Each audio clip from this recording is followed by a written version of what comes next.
when these trees bend in the wind, they're not just bending, they're growing. And scientifically, we call that reaction wood.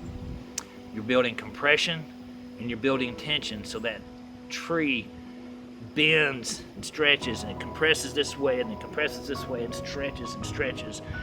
And as that tree is moving, those cells are dividing. It's creating new tissue, so it's making it stronger. You know, like my buddy that works out in the gym, he gets in there and he's pumping them iron, and his muscles are growing. He's getting big. He's like, man, look at this, I'm something else. And that's the way that tree thinks.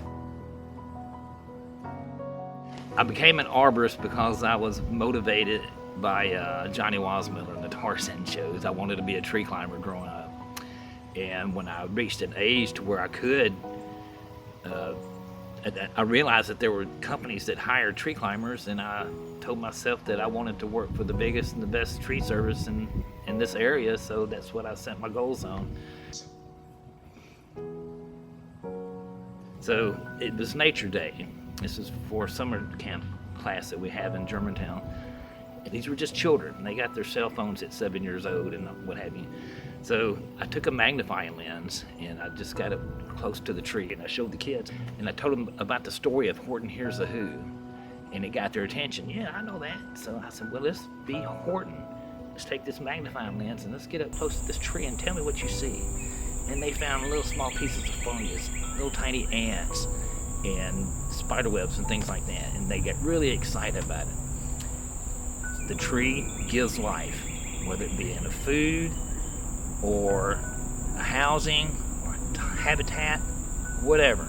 It's productive. It gives energy, it gives oxygen. Trees respond to the elements.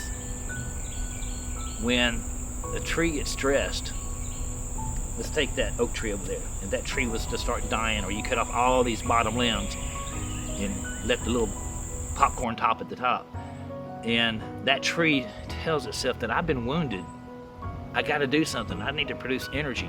So it'll take all this, what we call epicormic growth, or dormant buds that are on that trunk of that tree that you can't see, they're so tiny. But when it says, I want to live, it's going to live. It's going to push growth out all over it. Then you're going to have a bushy tree again. So trees want to live. I have never, ever once met a tree that wanted to die. They do whatever they can to survive.